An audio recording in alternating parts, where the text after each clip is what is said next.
How's everybody doing out there? All right, thank you guys for coming out here. I'm not going to do any of these things. I don't do it as well. And I'm not going to jump on any tables. I'm too old. But I don't know. It's been 30 years since Tommy Boy. How about that? Yeah. No, it's amazing that you guys came out here. And to see all these people here, Chris would be very, very proud of all you guys, and he'd be touched. I know in heaven he's looking down going, this is fantastic. So thank you guys. You're amazing. You're all amazing. And it's such a tribute to this great movie. And nobody would ever suspect when I was in the, I don't know if you knew, I was in that wedding scene. Yeah. You don't blink your eyes. But I was in the wedding scene at the table. But not a great part, but whatever. And then I was also at the end of the film. There's a few things cut out of the film, but we're not going to talk about that right now. No, we actually, the film was based in Sandusky, but we filmed it in, yes, right here. This is where the whole film starts. And the actual film is filmed in Toronto, but we made it look like your beautiful, the town. We should have shot it right here, I tell you that. But I tell you, there's so many beautiful things in this town that this could have been a perfect spot for the film, and it is. It makes Sandusky forever.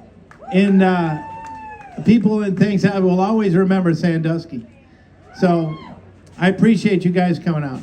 And the film itself was hilarious to make. And just a little bit about my family growing up and what Chris and how the film came about really was, it was primarily about my father, who was the inspiration for the Brian Dennehy character, Big Tom. Well, I think I have the shirt on, Big Tom. And that was who we based it off, my father. Because when Chris wanted to make a movie, he was on Saturday Night Live. And they asked him, yeah, you remember Saturday Night Live? They asked him to do a film, and this is what he wanted to do a film about, which was our family growing up and my dad's company, which is called Scotch Oil Company, and they were an asphalt firm. And we all worked for Dad's company, and Chris worked for him after college, and he went to Marquette University, which is also in the film.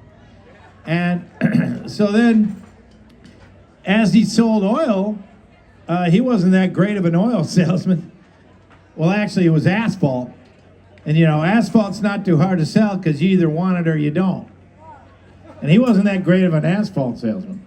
So he wanted to make a film about that whole thing and about how influential my dad was.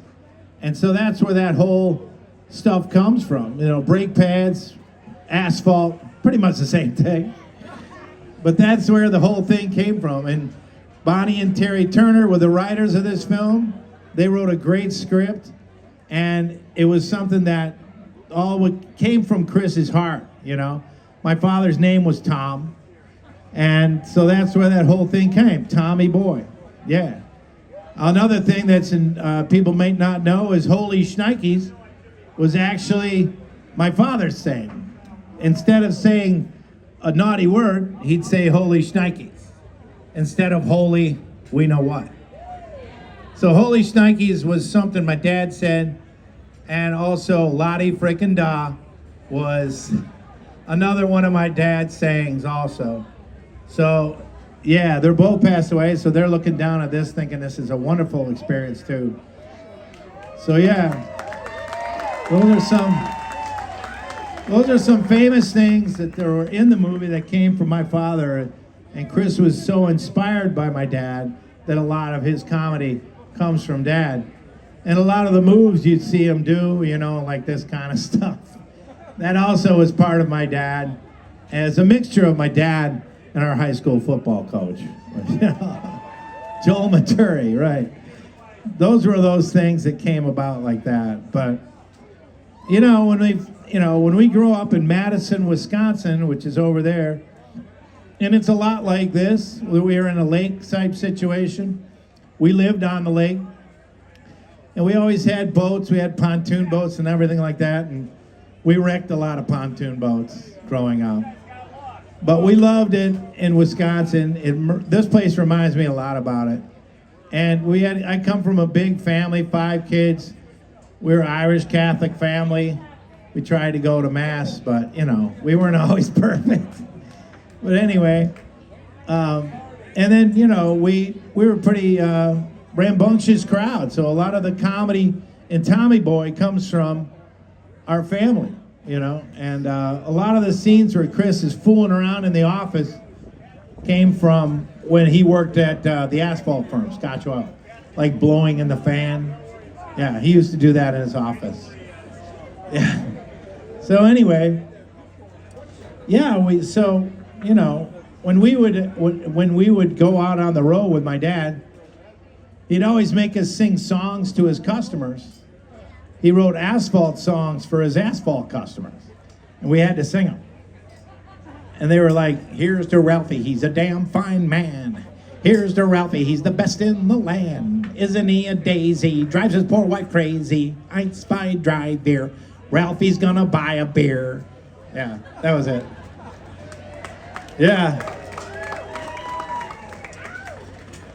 So we sold asphalt for him for a long time. And when we lived on the lake, I remember when Chris was making money, he bought a jet boat.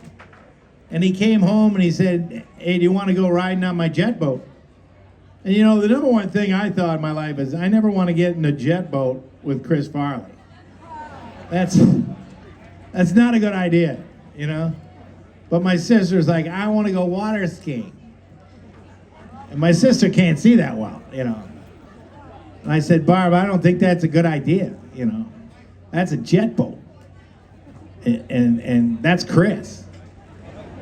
And you can't see anything.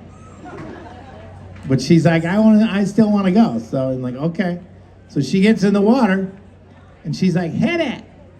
And Chris guns the jet boat, full speed. She popped out of the water like a fish. And then he cracked the whip on my sister. She can't see anything. She got even with the boat. And she can't see shit. Then she hit a wave and was like, ah. And she fell. And Chris kept going. Because that song Bob came on from Hanson. Remember that song? Bob, Bob, Bob. He loved that song. So he kept going full speed. I said, Chris, she fell like an hour ago. He's like, oh, shit, okay. And he turned it around. And he's like, why did you fall off? And she's like, you're going too fast.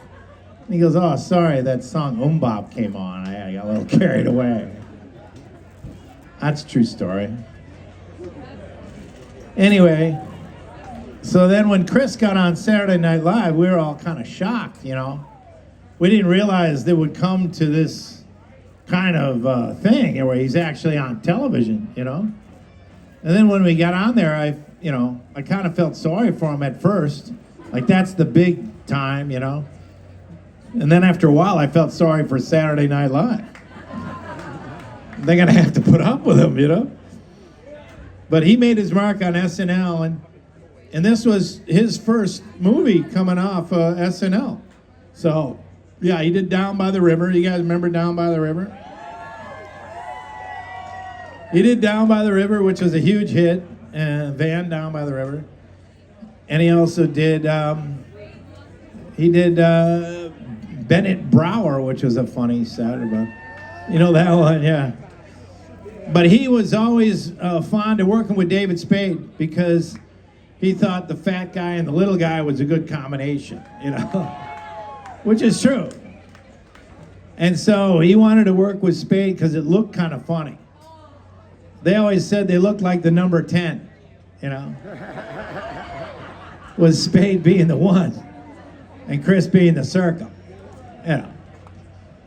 But, they weren't sure they could do it because Spade was too small. He couldn't fit the... No, just kidding. Spade should be here by now, Yeah. Right. You should all write to David Spade and said, you should be here. Anyway, they were a great combination, but they didn't always get along.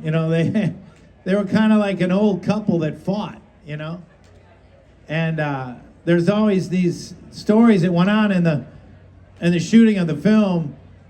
There was a lot of tension between Dave and Chris, and one time Chris stepped on David's tuna fish sandwich, and they got into a fist fight over that, which wasn't a big fist fight. It was just Chris won, I mean, who couldn't beat up David's band? But that was one incident. And then they had then the Rob Lowe thing. I don't know if you've ever heard that story. Well, one time Dave Spade went out with Rob Lowe after they were shooting, and he didn't tell Chris they were going out to party with Rob Lowe. And Chris was the next morning on set. Dave's like, we went out and partied with Rob Lowe, and Chris was jealous, and it was kind of like they both wanted to be kind of going out with Rob Lowe, which is sort of gay. But I don't know. That's a weird one, But then they did Tommy Boy, and then from there they did Black Sheep after that. I don't know if you guys saw that. That was a good film. Yeah. But it wasn't like this film, no. It was nice, but it wasn't like Tommy Boy.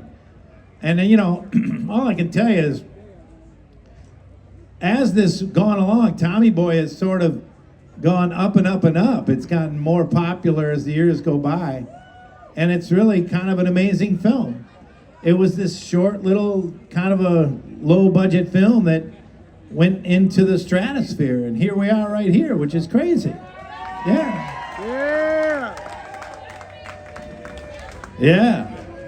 There's a lot of great lines in Tommy Boy. Yeah. Huh? My favorite is the bridge embankment. Remember the bridge embankment where he goes like that? There it is. Everybody got a tattoo right here. Holy moly. If there's any tattoos, we should get them up here and compare tattoos. That's a pretty good one. Looks like it's right next to an eagle. That's pretty intense. Yeah. Is there any other quoted lines you have from Tommy Boy that you love? Yeah. Fat guy in a little coat was a really big one. The story with that is, David's coat was so small that Chris used to try it on to make Spade laugh. And then the true thing is, David would be like, take it off, fatso. You're going to ruin my coat. And he would always get it, to get Dave mad. So it's true that one time he did it too much and it ripped. It ripped. The coat ripped. And it was a nice, like, Brooks Brothers coat. It wasn't cheap, but Chris ripped it. So then it made it in the movie. And that's the kind of set it was. You could ask Pete Segal how much it was so loosey-goosey like that, And then, I think there's other films. Does anybody else has a line that they want to know about? Oh, Chippendales, yeah. With Patrick Swayze. That was a great sketch. Yeah. His pants almost came down in that set. Holy Shnikes, what my dad saying. That was... Oh, what'd you do? Chris used to do that all the time when we were growing up. When somebody would break something, he'd barely put it back together, and then when somebody walked by, it would collapse, and then he'd go, what did you do? You broke it. Yeah, because he was always breaking something, and then he barely put it back together, yeah. That's where that came from. Shut up, Richard. Chris used to say that to him all the time. That came from just the dynamic of Spade, just shut up, Spade, basically. Oh yeah, it doesn't hurt here, right about here. That I think they made up on the set, yeah. When Chris was a teenage girl, when was that? He was a teenage girl? What? Oh, the Gap, where he's like, lay off me, I'm starving. Yeah. He's like, these fries are good. Lay off me, I'm starving. If you look closely in that scene, Spade's laughing in that scene too. What's that? What's that? Zagat's? Careful, don't say the wrong word on that. What's Zagat's? Oh, it's a candy bar, yeah. Yeah, that's right. Oh yeah. Oh yeah. Huh? Zag Nuts! That was in the movie, yeah. Zag Nuts. Any other ones? What's that? Oh, put your head up the butcher's ass, yeah. Or take a word for it, yeah. That, I think, was written for Dave. Fred Wolf was another writer, and I think Fred came up with that one, yeah. That was a great one, yeah. And then he's like, no, it's got to be your bull. Yeah. Something like that, yeah. What's that? Yeah. Oh, the Yankees, yeah. Chris improvised that one. Yeah, because Spade used to do that all the time. No, I'm just kidding. What's that? Herbie Hancock, yeah, instead of, yeah. That I think Chris made up, or that was written in the movie. That was definitely Herbie Hancock. Oh, brothers gotta shake hands. Brothers don't shake hands. Brothers gotta hug. Yeah. That's a good line. Yeah. That's a good line. Huh? I was in the wedding scene in the background, right? I clapped. Yeah. Oh, yeah. Did you eat paint chips as a kid? And he sprayed him, and he had the dumbest look on his face. He's like, no, why? That's a good scene. I love that with Rob Lowe. Tommy want wingy. Yeah. I think I saw a wing place that had that name. Tommy want wingy. Yeah. I'll just have a sugar packet or two. I'll just have a sugar packet or two, yeah. I've got a weight problem. Yeah. Used to say that too. Yeah. Yeah, huh? Vadea? I don't know. The deer. You should ask Dave or Pete Segal about the deer, because that was a mechanical deer, I think. That wasn't too. That was pretty good CGI or whatever it is. Yeah, that was good. Yeah. No, I think it was very cold on set, so everybody was freezing the entire time. We were just about into winter, and it was cold. And Chris had to.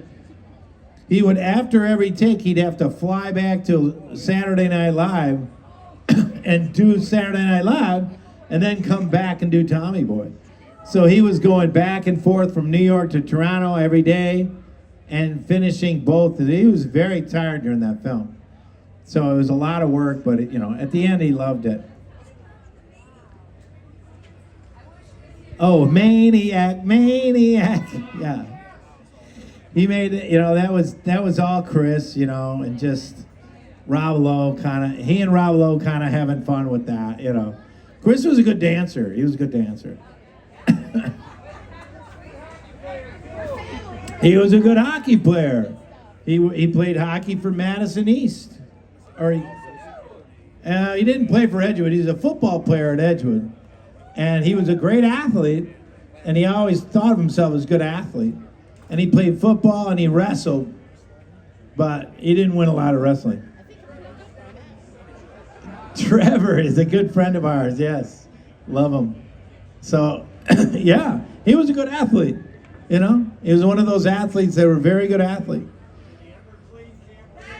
Yes, he did. Camp Randall. We played around at Camp Randall in Madison. We all worked at Camp Randall. Yeah. We loved it.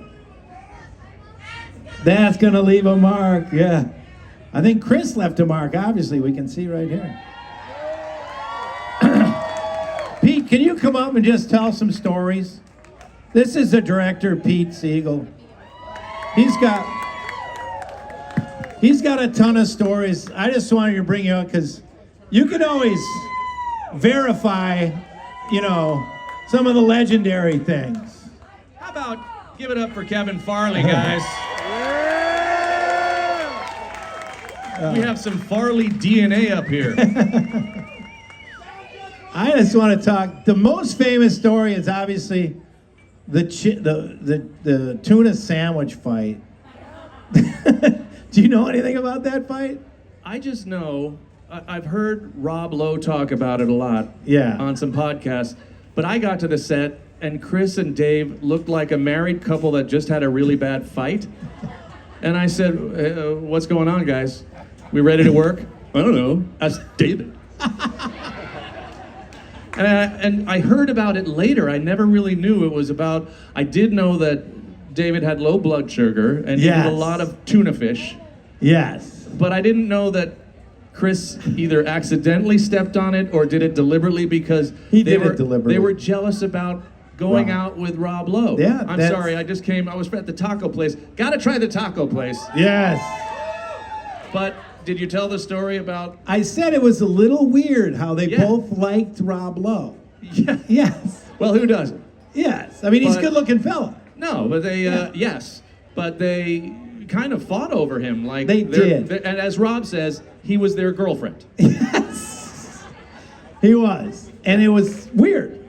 But they probably kept that from you because it's a little embarrassing. That's right. That's why I just got two sullen faces and I said, guys, we ready to be funny? I'm like, whatever. I was saying it was cold on set. Yes. Freezing. Yes. Because we were almost into winter. The worst cold experience of that was cow tipping because you remember cow tipping? Yeah. So the final shot of that scene was Chris's face being stepped on by the cow and going into the mud. It was about 10 below zero, so when your face plants into mud that's frozen, Oh, my God. it doesn't really work. So we knew we had one take. I didn't want to torture Chris. I had them pour hot water on the mud to melt the snow off the mud. And by the way, it was kind of like this, you know, dusk, but it was dawn. The sun was starting to come up. We had one shot, and we had to get it quick. Yeah. And We got it. But I felt so bad for your brother because we did torture him a little bit. But the way that Rob squirted his face, he had the dumbest look on his face. The mud hit perfectly, like he looked so dumb. He looked like John Candy in Spaceballs. He had the nose of the little dog creature. But the thing about that scene was we rehearsed it during the late afternoon and we had to wait till the sun went down. And we rehearsed the scene and it wasn't really playing that well. And so I called Fred Wolf, who was the head writer of Saturday Night Live at the time, who was back in SNL. It was an insane shoot going back and forth to New York. They had to go back and forth. And I called Fred and I said, the scene's kind of dead. And he said, well, describe the shot. And I said, well, it's a 50-50 two shot and it's beautifully backlit so the water will be splashing. He said, flash dance. I'm like, got it. So Freddie Wolf came up with that. Absolutely. And all I had to do to Chris is say, do your best Jennifer Beals. And the rest he did and then finished with a John Candy cherry on top. Oh my God. So yeah, there you go, right from the horse's mouth.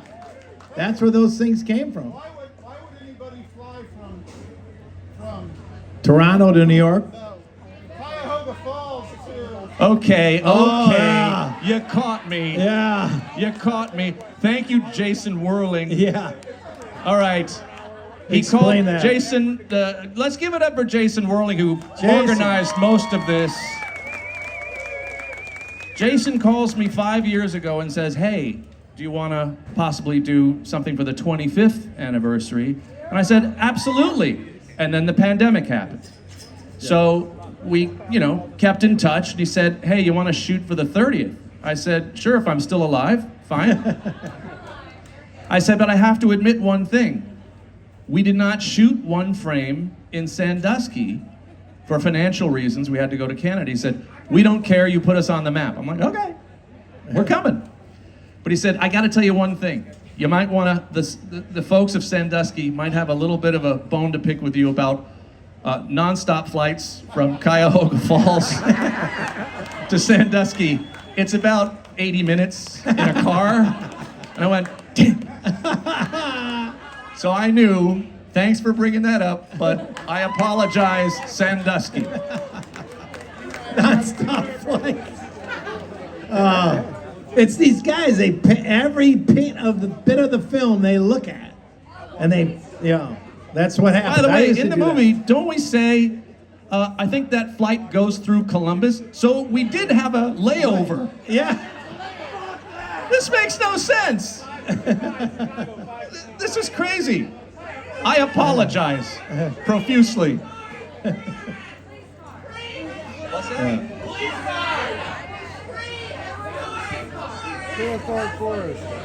That's the It's a police car. Sandusky police car. I don't remember. I hope so. Yeah. What? Okay.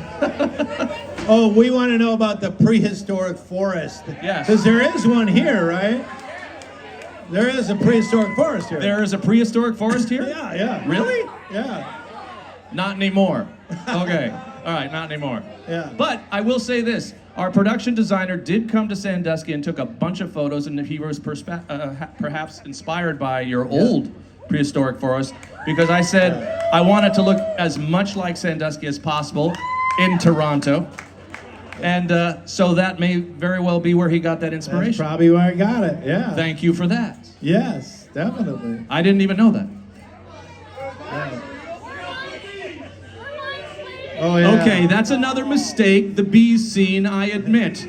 Bees don't fly around at night in the snow. I was told that later. Okay, this feels like an apology tour. I'm going to leave. These guys don't miss a beat. No. No, keep it going. What Yeah. else did we screw up on? Go straight. Yeah, what else did they screw up at? The door, the gas station door seat. The gas station door. Oh, Yeah, that's the door. what about it? Yeah, I mean, like that takes a lot for a door to fall off all the way like that. Well, how much did Chris weigh? Chris, at that time, maybe 260. Yeah, and Chris was an athlete. Yeah. He played football. He did. So, he did. by the way, the hyper extended door, a lot of these things came from my real life experiences. I took my wife's car to fill it up with gas, and I did that to her car. No way. Oh my God. That was real. Fred Wolf, who wrote the movie, he actually left an oil can under the hood, Did he and it really? flew up in the middle of the freeway. That really happened. And that little sailboat thing over there, I was on a double date in high school in Scottsdale, Arizona on McCormick Lake, and it was a dead calm, and our dates were looking at us very unimpressed, and some kids started heckling us from the shore. And my best friend at the time, he went and kicked a little kid ass when we got there. I'm like, that's really wrong. But you know what? I think I can use that in a movie. How about the fast times? That's the beauty of this film, though. It was all kind of everybody putting in tales from their past. We were desperate because I came on. There was a script, but I wanted to change the story. And once I did that, a lot of the script went away. And then I was kind of not so politely threatened by the studio. You better get this together. Yeah. And so we just panicked and started writing down our own experiences of road trips and stuff like that. It Wow. really came together last second. Yeah, the whole thing was very under a lot of pressure. Actually, Lot of pressure. A lot of pressure. You were not having fun.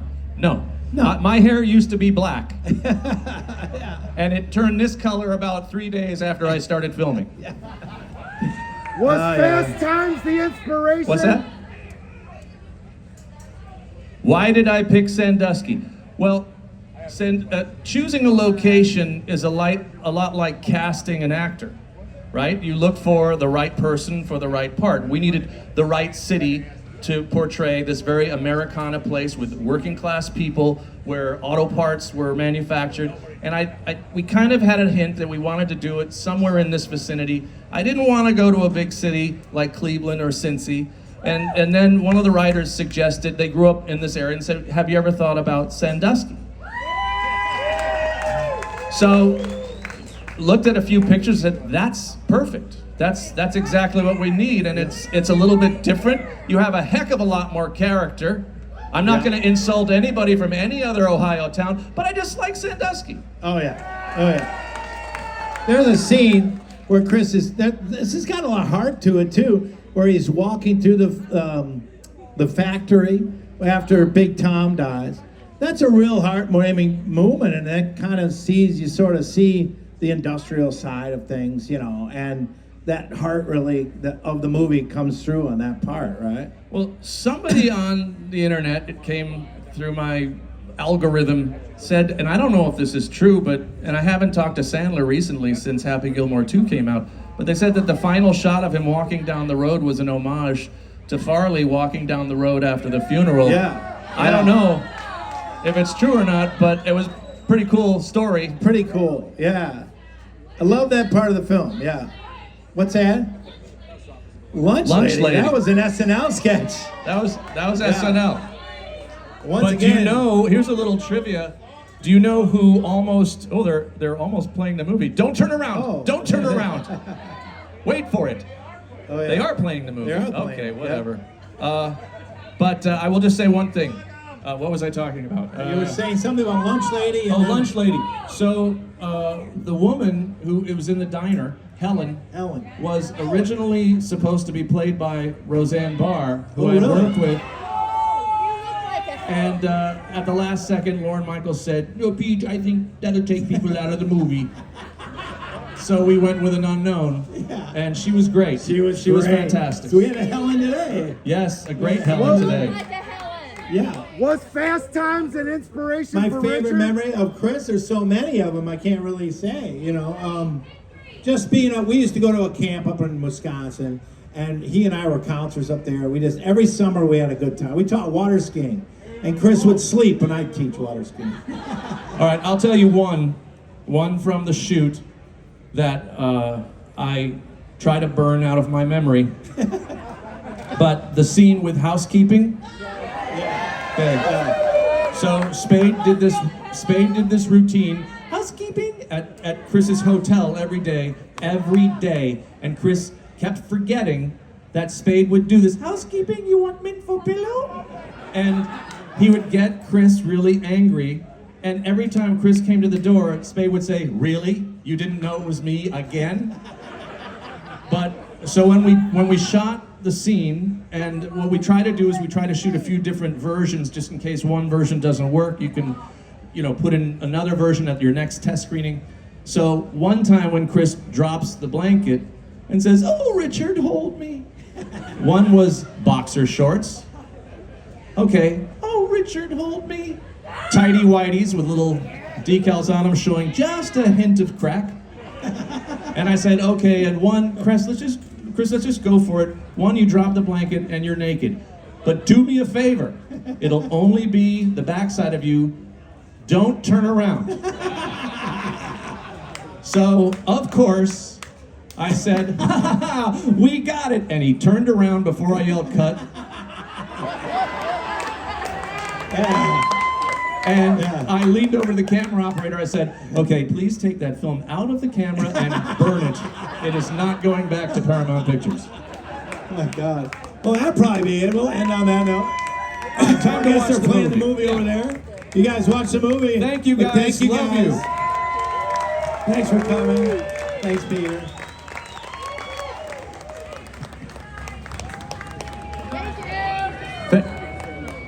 Thank you, Kevin. Thank you, Pete. How awesome is that? All right. Emo'sVidz. Just we're not done for the night. We got time.